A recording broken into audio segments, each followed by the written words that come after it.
What's up, everybody? Welcome back to Real Estate Today. We got a really fun one today. I'm sure you've been reading the headlines and the crazy stories and spins about what's been going on with the National Association of Realtors settlement over buyers and MLS and commissions and all of that good stuff. So we're going to demystify and debunk a lot of the crap that's being said out there because the headlines are ridiculously stupid.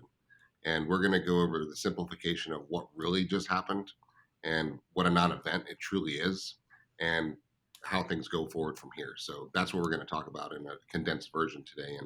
And if you haven't watched today, I'm one of your hosts, Jeff Beggins, here with my brother, my other brother, Greg Beggins. Good to see you.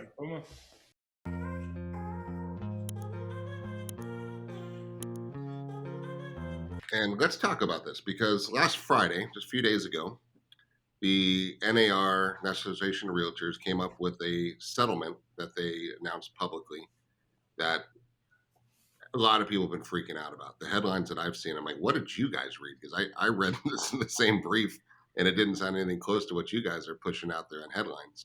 And it was really a simple aspect of it. So, Craig, from your perspective, let's talk about what happened and what really, let's talk about what they say happened, and then let's talk about what really happened and how we're going to go forward. Well, let's talk about first what should happen, right? Transparency is important. A buyer and a seller should clearly understand what they're getting and what they're paying, right?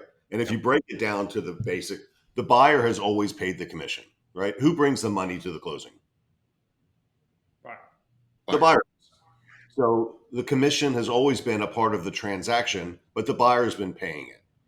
So I go back to my early days in the 90s as a broker, and it was traditional that the seller was the represented party and the buyer never knew. But the buyer always brought the money to buy the property, and then the seller paid a commission to the broker, and the broker paid a commission to the cooperating broker.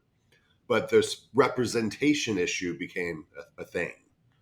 So back in the 90s, the Real Estate Commission in Florida said, look, the term was at first substantive contact, you have to talk to the buyer and let them know they've got representation options.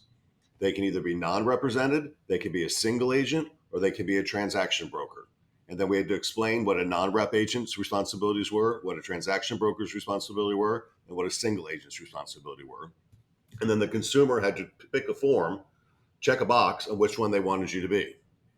Now, a non-rep has less responsibility, so they're less valuable. A transaction broker has more responsibility, so they're more valuable. And a single agent has ultimate responsibility because you're an agent, Mike, to your point, of the client, right? But then it becomes confusing because you can't be an agent for the buyer and an agent for the seller in the same transaction because you'd be conflicted out. You can't look after the buyer's best interest and the seller's best interest in the same transaction.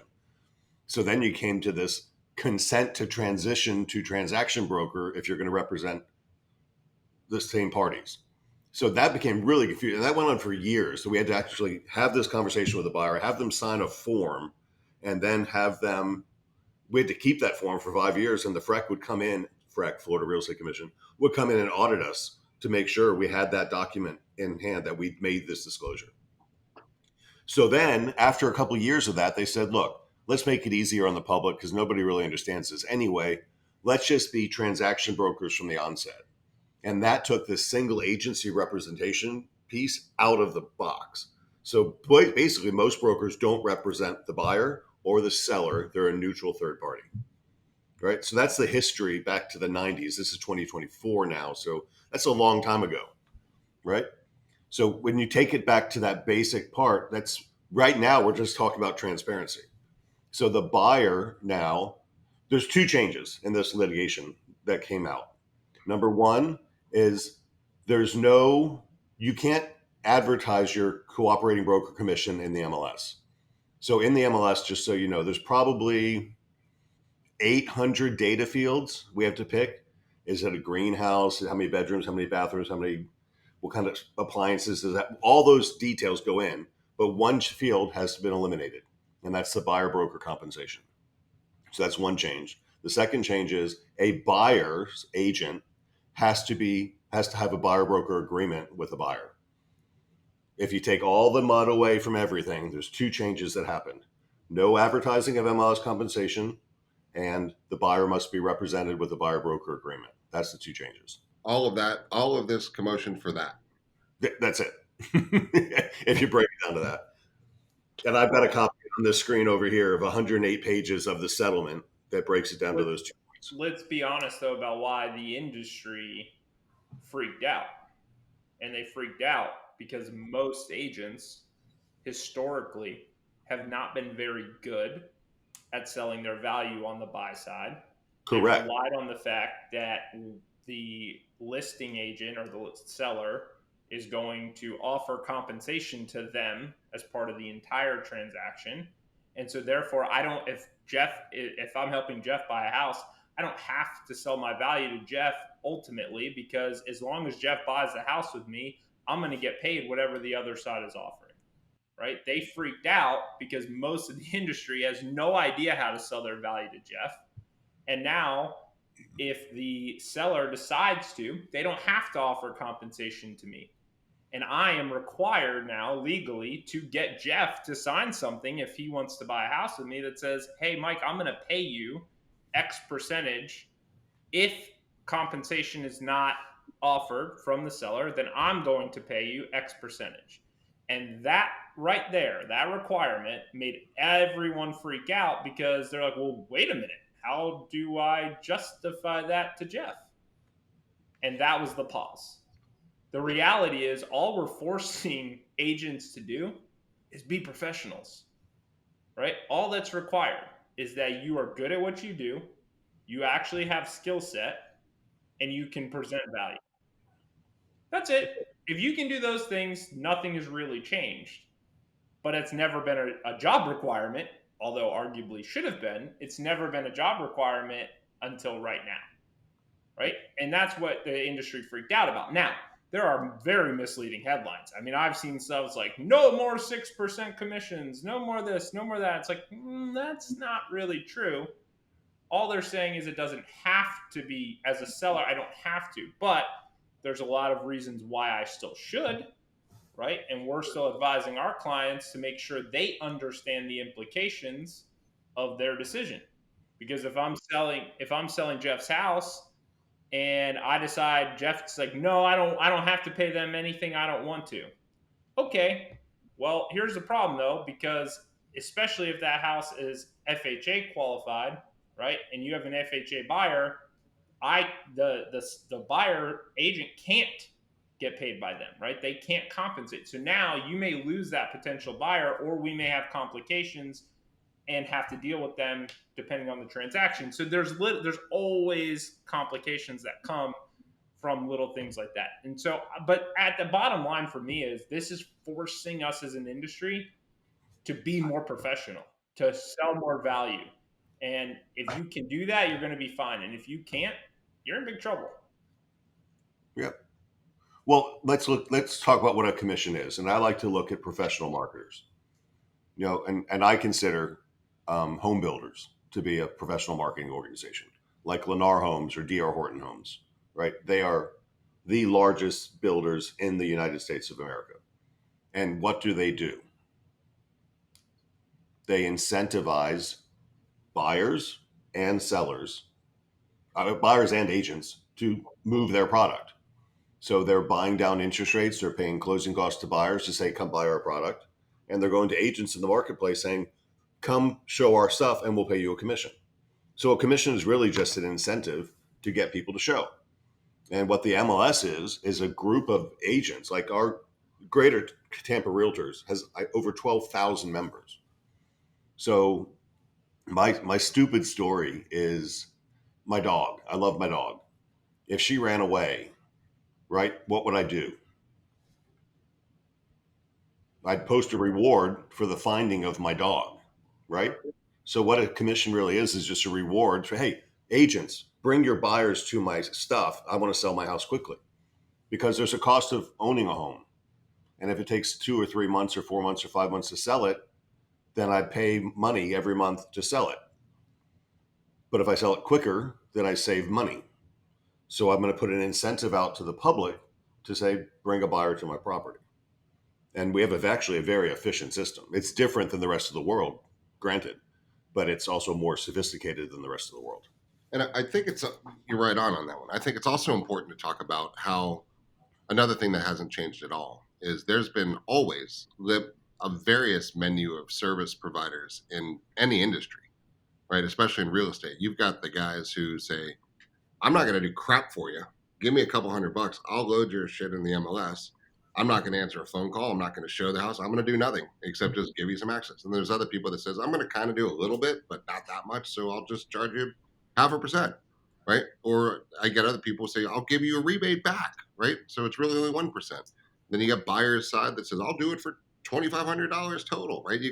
You've always had this, right? Everybody has their own business model. You have full service, you have no service, you have low service, and you have limited service, and you have superior service. And that's across every industry, everywhere around the world, right? So that's not changed at all.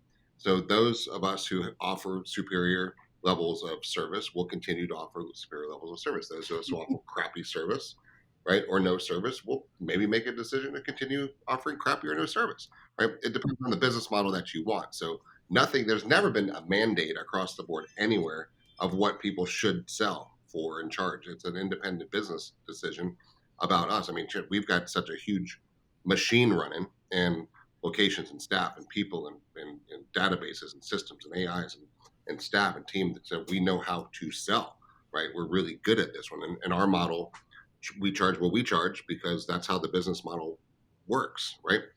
And so other people do their own different things. So that's why there's no change for the consumer, because they can still choose to hire whatever they want, whatever they see their best There's a interest. Chevy, there's a GMC, and there's a Cadillac. Yep. People buy all three brands. And there's a larger Cadillac, and there's an electric Cadillac, and there's a V8, and there's a V12, and there's all versions of that as well. And there always has been. I think what's interesting now, again, going back to having to be a professional on the buyer side, I think it's going to force listing agents to elevate too. And if you're a consumer, you have to be way more thoughtful about who you're hiring to sell your house, because the reality is what's going to happen. We are going to have less agents in this business. I firmly believe that from this change, right? It is going to cause people to leave the business. So Right. there are going to be less agents, right? Which I think if you ask most people in the industry, it's probably not necessarily a bad thing, because it's going to weed out the bottom group, right? Who are just kind of doing this as a hobby and not really doing it as a profession. So those people are gone. Cool. What does that mean for me as a seller? Well, it means that I have potentially less buyers being represented by agents. So when my agent puts that listing in the MLS, I have potentially less eyeballs seeing my home that's for sale. So who I hire to sell that house matters, because I need to make sure that beyond the MLS, they are really good at promoting it out to the general public. I have to make sure that they have a brokerage and a brand behind them that is also very, very good at exposing my home. I have to make sure that they know people that I don't know, so that I can get my listing seen by as many people as possible. And that's always been the case, but it's even going to be even more so the case moving forward. And so I think sellers in general have got to be very thoughtful about who they're hiring, and not just the agent, but what's the machine behind that agent? Do you have the ability to maximize visibility on my property beyond the MLS? Because if you can't, that's a problem, and your home may not sell, or may not sell as fast. So those are just things I think are going to change. And again, that's why the many agents are freaking out, because they don't have the tools and the things that they need in order to be able to provide the level of service that's going to be required and eventually expected from the general public. Yeah. So basically, all the changes, we need to demonstrate value to both buyers and sellers, and we separated the paths. So we're going to demonstrate value to a buyer and demonstrate value to a seller. Yep. And it's going to come down to who demonstrates more value. And it's going to come down to what the buyer values. Some buyers don't value an agent's advice. They think they can do it on their own. Yep. And that's sad, because I can tell you it's complicated. The stuff we do, the problems that we address on a daily basis are complicated, right? Mm-hmm. And some buyers just don't know. Buying a home can be complicated. Can be. Now, if you're buying a new home, that's a little different because Yep. everything's new, right? But what about insurance? And what about flood insurance? And what about property taxes and assessments and Did you disclose everything? seller's Right. disclosure, right? All those little things that the public just doesn't know. And now you have even more changes, right? From a compliance perspective, imagine if you have a buyer, right? I'm trying to sell my house myself. Jeff comes, he's got an agent. Does he have a buyer's broker agreement with that agent? He's going to have to. But do I know that? Do I know to even ask for that? Do I know to verify that? Right? I mean, think about it. We have a full team of people dedicated just to compliance, just to make sure the paperwork is correct, the disclosures are signed, everything's done properly. We have a team of people dedicated to that, right? You don't have that if you're just if you're selling your house yourself one off. So yeah, I mean, compliance is a huge deal. And just like these changes, there's little changes happening all the time. So are you staying up on those changes? Are you like, there's just so much that could go wrong. It's so funny. So Kevin Friel is one of our agents, and he's in our South Tampa office, and he's been a broker longer than I have. And he sent me an email last night with 178 items that an agent does to make sure a transaction closes. 178 items. And I read them all and I said, holy shit, that really is true. There's all these things could happen. Now, not all of them do happen in any one transaction, but there's 178 things, moving parts that have to be manipulated to get through a detail, right? So for us, it just means we need to demonstrate value and what could happen. It's almost like a lawyer. You know, when you talk to a lawyer, you don't really need a lawyer until you do, Right. right? And that's it. So you don't really need an agent until you do, and you don't know when you do. So why not hedge your bet and just get a good agent that knows what they're doing? Right. And every deal is simple until it's not. Right. We have 65,000 of them behind the belt, and there's been many of them been nice and easy and smooth. There's been some that keep you up at night, right? There's Yeah. it just happen, and you never. I mean, think about it. The dynamics of all the people, personalities, situations, events, emotions, everything that goes with it. It's an unbelievable deal. So Yep. I think the short version on this thing is really nothing new happened. No. Buyers need to sign an agreement that shows how they're represented, which, if you're honest, buyers' agents should have been doing that anyway, right? And so now there's just takes the shit out of the way. They're just doing it. They have to do that. Now, this doesn't go into effect until middle of July, so it's about a quarter away.